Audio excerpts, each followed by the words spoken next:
Welcome to the channel people teacher.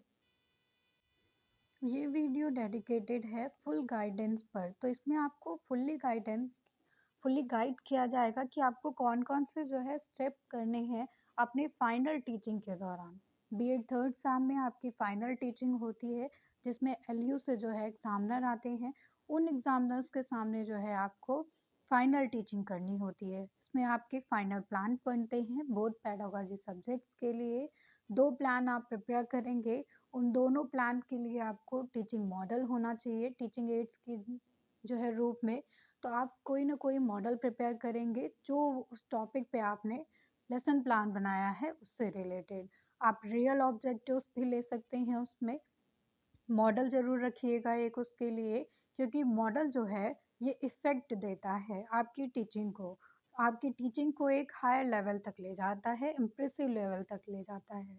तो इसलिए आपको मॉडल ज़रूर प्रिपेयर करना है इसके लिए। और इसमें जो है इस वीडियो में आपको बीएड फाइनल टीचिंग जो आपकी होगी थर्ड सेमेस्टर के लिए, उसके लिए आपको इसमें स्टेप बाय स्टेप जो है गाइडेंस दिया जाएगा। तो आपको सबसे पहले पता होना चाहिए कि टीचिंग के दौरान क्या स्टेप्स आपके राइट वे में जाते हैं और कौन से स्टेप आपके रॉन्ग वे में जाते हैं। तभी आप अपने टीचिंग को इम्प्रूव कर सकते हैं और एक अच्छे जो है पीपल टीचर की तरह टीच कर सकते हैं। तो इसलिए आपको सबसे पहले ये पता होना चाहिए कि स्टेप क्या होते हैं टीचिंग के, और कौन सा स्टेप हमें करना है और किस स्टेप से हमें जो है बचना है, कौन सा स्टेप हमें अवॉइड करना है। तो आइए देखते हैं फुल गाइडेंस के साथ में कि आपको फाइनल टीचिंग में कैसे परफॉर्म करना है। स्टार्ट करेंगे हम लोग अपने वीडियो को, जिसमें आपको बीएड फाइनल टीचिंग के दौरान टिप्स और गाइडेंस दिया जाएगा। तो ये टिप्स और गाइडेंस आपके लिए बहुत वैल्यूएबल रहेंगी। फर्स्ट यहाँ पे गाइडेंस हो जाता है, फर्स्ट स्टेप जो हो जाता है आपकी टीचिंग का। तो आपको इसमें गाइडेंस के साथ साथ स्टेप भी बताएंगे जाएंगे कि कौन सा स्टेप आपको टीचिंग में कब करना है, या कितने स्टेप आपको करने हैं। लेसन प्लान के अकॉर्डिंग आपको कैसे जो है अपनी टीचिंग को कोऑर्डिनेट करना है, ये सारी चीज़ें आपको यहाँ पे बताई जाएंगी। तो फर्स्ट स्टेप यहाँ पे आ जाता है कि आपको जो है फर्स्ट स्टेप में सेट इंडक्शन स्किल का यूज़ करना होता है। सेट इंडक्शन स्किल का मतलब हो जाता है यहाँ पे कि आपको बच्चों के साथ में रैपो स्टैब्लिश करनी होती है। सबसे पहले आप क्लास में एंटर करेंगे, उसके बाद जो है अपना इंट्रोडक्शन देंगे। ये आपका इंट्रोडक्शन हो जाएगा यहाँ पे स्टूडेंट्स के साथ में। आप स्टूडेंट्स की ग्रेडिंग को एक्सेप्ट करते हैं, फिर अपना इंट्रो देते हैं, इंट्रोडक्शन करेंगे। इस तरह से सेट इंडक्शन स्किल का आप यूज़ करेंगे यहाँ पे। सेकेंड स्टेप में आएंगे। सेकेंड स्टेप में आने के बाद आप ब्लैक बोर्ड इंट्रीज करते हैं। जब आपने क्लास में एंटर कर लिया, क्लास में एंटर करने के बाद में स्टूडेंट्स ने आपको ग्रीटिंग्स विश की, आपने ग्रीटिंग्स एक्सेप्ट कर ली, स्टूडेंट्स को सिट डाउन बोल दिया, स्टूडेंट्स बैठ गए अपने जो है जगह पे। फिर आप जो है अपना इंट्रो देंगे। आपने इंट्रो दे दिया अपना, उसके बाद में जो सेकंड स्टेप आएगा वो आ जाता है ब्लैक बोर्ड एंट्रीज का। ब्लैक बोर्ड एंट्रीज कैसे करनी है ये बताया जाएगा अब आपको। तो ब्लैक बोर्ड एंट्री का जो स्टेप होता है वो बहुत इंपॉर्टेंट स्टेप होता है। इसमें आपको कैसे ब्लैक बोर्ड एंट्रीज करनी है वो बताया जाएगा। कई बच्चे 2 पार्ट में ब्लैक बोर्ड एंट्रीज करते हैं, कई बच्चे 3 पार्ट में ब्लैक बोर्ड एंट्रीज करते हैं। तो अगर आपका ब्लैक बोर्ड जो है छोटा है तो आप 2 पार्ट्स में ब्लैक बोर्ड एंट्रीज करेंगे। अगर आपका ब्लैक बोर्ड जो है बड़ा है, आप देख रहे हैं कि ब्लैक बोर्ड का साइज़ आपको जो है प्रॉपर लग रहा है कि आप इसमें जो है 3 पार्ट्स में ब्लैक बोर्ड एंट्रीज कर पाएंगे, तो आपको वहाँ पे 3 पार्ट्स में ब्लैक बोर्ड एंट्रीज करनी होती हैं। ऐसा इसलिए किया जाता है कि आप ब्लैक बोर्ड को मैनेज कर सकें। तो आइए देखते हैं कि 2 पार्ट में जो ब्लैक बोर्ड एंट्रीज होती हैं उन्हें आप कैसे करेंगे, और फिर हम देखेंगे कि जो 3 पार्ट्स में ब्लैक बोर्ड एंट्रीज होती हैं उन्हें कैसे किया जाएगा। तो ब्लैक बोर्ड एंट्रीज के लिए आपको सबसे पहले जो है माइंडसेट ये रखना है कि ब्लैक बोर्ड एंट्री के टाइम पर आप जो है साइलेंट मोड में नहीं रहेंगे। जब आप ब्लैक बोर्ड एंट्री कर रहे होंगे तो आपको बोलते जाना है उस टाइम, जो आप लिख रहे होंगे वही आपको बोलना है। तो 2 पार्ट्स में जो ब्लैक बोर्ड एंट्रीज़ होती हैं वो इस तरह से होती हैं। सबसे पहले ब्लैक बोर्ड पर लेफ्ट हैंड साइड पर टॉप पर आप लिखेंगे डेट, देन उसके नीचे सब्जेक्ट और उसके नीचे टॉपिक। तो ये आपका फर्स्ट पार्ट हो गया। देन सेकंड पार्ट जो होता है 2 पार्ट्स में, वो उसमें हो जाता है राइट हैंड साइड पे आपको टॉप पर लिखना होता है डेट के जस्ट सामने क्लास, सब्जेक्ट के जस्ट सामने पीरियड एंड टॉपिक के जस्ट सामने ड्यूरेशन। देन यहाँ पे आप जो है एंट्रीज कर लेते हैं अपने लेसन प्लान के अकॉर्डिंग। ये आपकी एंट्रीज हो गई। तो ये जो आपकी जो है पूरी एंट्री हुई, वो एंट्री हो जाती है 2 पार्ट्स में। 2 पार्ट्स में इसको ब्लैक बोर्ड राइटिंग की एंट्री कहा जाता है। तो ये आपको ब्लैक बोर्ड 2 पार्ट्स में मैनेज करना सिखाया गया। इसके बाद में ब्लैक बोर्ड आपको 3 पार्ट्स में कैसे मैनेज करना है ये देख लीजिए। अगर आपका ब्लैक बोर्ड का साइज़ जो है प्रॉपर है, आपको लग रहा है कि 3 पार्ट्स में हम ब्लैक बोर्ड एंट्रीज कर सकते हैं, तो आपको इस तरह से करनी है black board entries. Left hand side पर टॉप पर आप लिखेंगे डेट, उसके जस्ट नीचे आप लिखेंगे क्लास, उसके बाद मिड में लिखेंगे डेट के जस्ट सामने सब्जेक्ट और उसके जस्ट नीचे लिखेंगे टॉपिक। इसके बाद राइट हैंड साइड पर टॉप पर आप लिखते हैं पीरियड और उसके जस्ट नीचे ड्यूरेशन।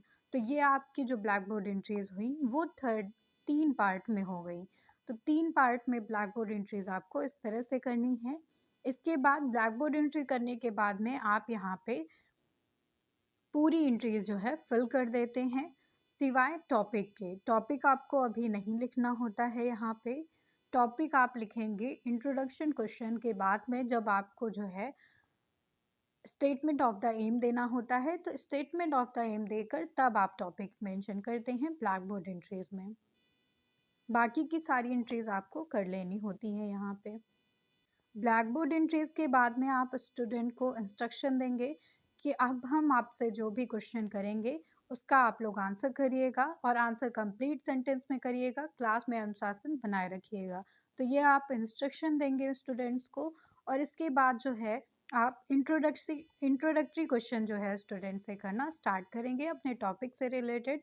यहाँ पे जो है इंट्रोडक्टरी क्वेश्चंस स्टूडेंट से करते जाएंगे आप और अपना टॉपिक जो है स्टूडेंट से निकलवा लेंगे।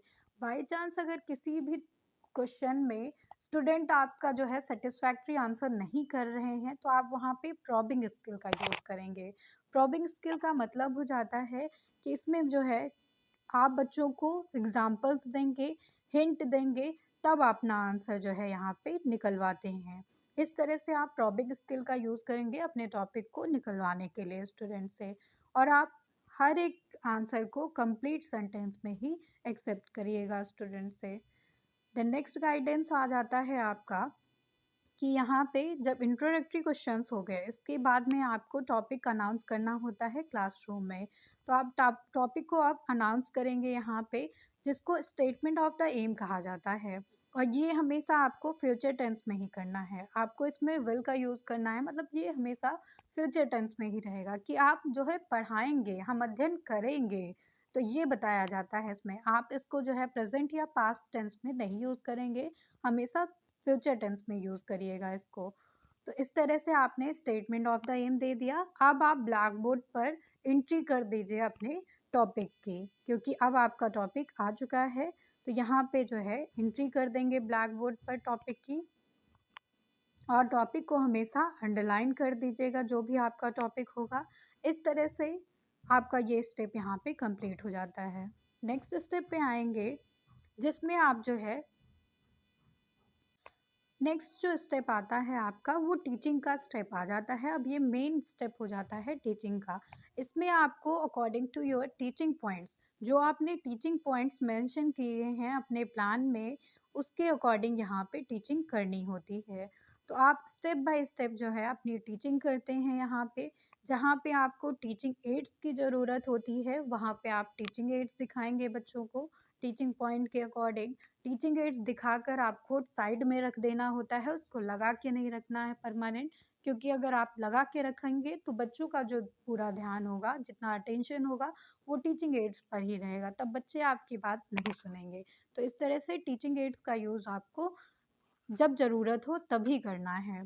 इस तरह से आप जो है लेसन प्लान के अकॉर्डिंग जो है टीचिंग करते जाएंगे। उसके बाद जो है एक इम्पॉर्टेंट पॉइंट ये आ जाता है कि आपको जो है टीचिंग एड का यूज़ करना है। टीचिंग एड्स दिखाना है, मतलब बच्चों को जो है इंडिकेट करना है, या रोलिंग बोर्ड पर कुछ बच्चों से पढ़ाना है आपको या लिखाना है, या फिर जो है आपको ब्लैक बोर्ड पर कोई चीज़ समझानी है, तो वहाँ पर आप पॉइंटर का यूज़ करेंगे। आप हाथ से कोई भी चीज़ इंडिकेट नहीं करेंगे, पॉइंटर का यूज़ करिएगा, और पॉइंटर हमेशा आपको लेफ्ट हैंड से ही यूज़ करना है। तो ये चीज़ याद रखिएगा। इसके बाद नेक्स्ट स्टेप आ जाता है कि आप जो है डस्टर का जब भी यूज़ करेंगे, आपको कुछ भी रफ करना है ब्लैक बोर्ड पर, तो आप डस्टर हमेशा लेफ्ट हैंड से ही यूज़ करेंगे। और डस्टर आपको राइटिंग के दौरान जब आप ब्लैक बोर्ड पर लिख रहे होंगे, तो आपको डस्टर हाथ में पकड़ के नहीं रखना है। डस्टर का यूज़ कर लीजिए, डस्टर टेबल पे रख दीजिए। तो ये बहुत इंपॉर्टेंट टिप्स हैं जो आपको हर कोई नहीं बताएगा। नेक्स्ट स्टेप आ जाता है यहाँ पे, एक और टिप आपको बताई जाएगी कि चॉक का जब यूज़ करेंगे आप, तो चॉक आपको सिर्फ राइटिंग के लिए ही यूज़ करनी है। बाकी टाइम आप चॉक को जो है टेबल पर रखिएगा। ये नहीं कि आपने जो है चॉक ले लिया और उसको घुमाते जा रहे हैं, तोड़ते जा रहे हैं, चॉक परमानेंट हाथ में पकड़े हुए हैं।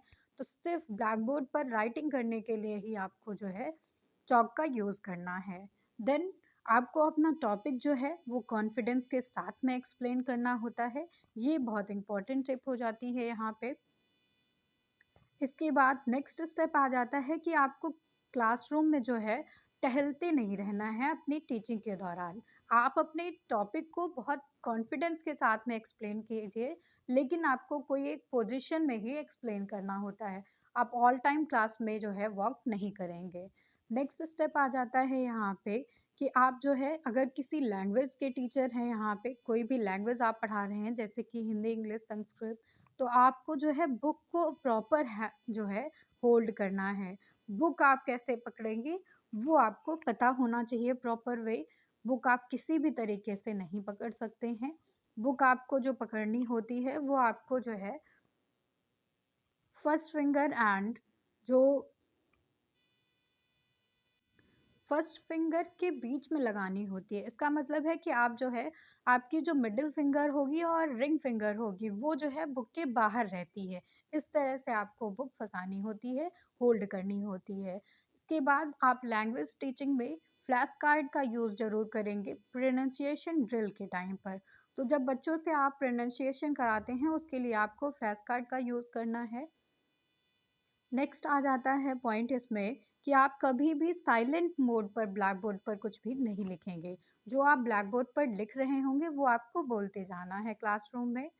नेक्स्ट आ जाता है यहाँ पे स्टेप कि आपको कॉम्प्रिहेंशन क्वेश्चंस करने हैं अब स्टूडेंट से, और उन्हीं आंसर के बेसिस पे आपको ब्लैक बोर्ड समरी प्रिपेयर करनी होती है। तो उन आंसर्स के बेसिस पे आप ब्लैक बोर्ड समरी प्रिपेयर कर लेंगे। ब्लैक बोर्ड समरी के लिए आप यहाँ पे टॉपिक लिखेंगे ब्लैक बोर्ड पर, फिर उसके बाद इसके जितने क्वेश्चन होंगे उतने पार्ट कर लेंगे। अगर 3 क्वेश्चन हैं तो 3 पार्ट करिएगा इस तरह से, 4 क्वेश्चन हैं तो 4 पार्ट कर लीजिएगा।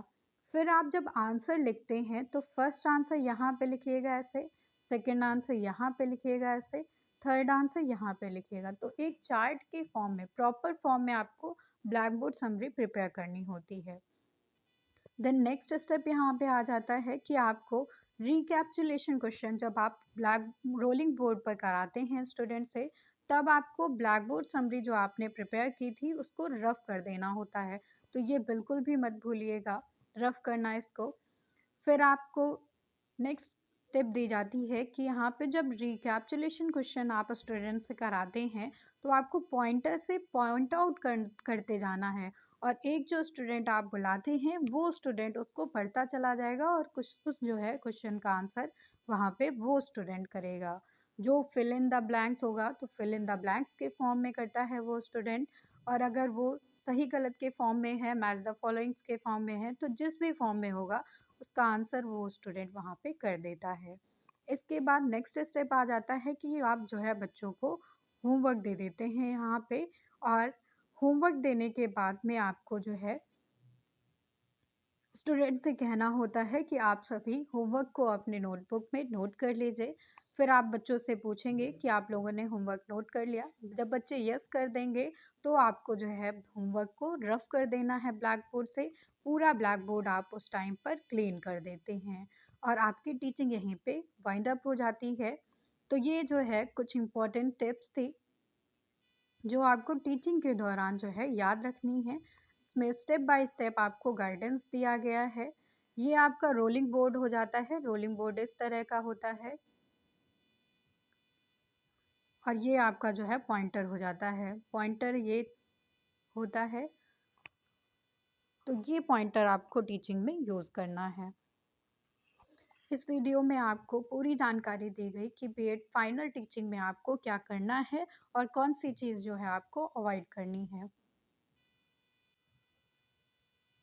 Thank you everyone.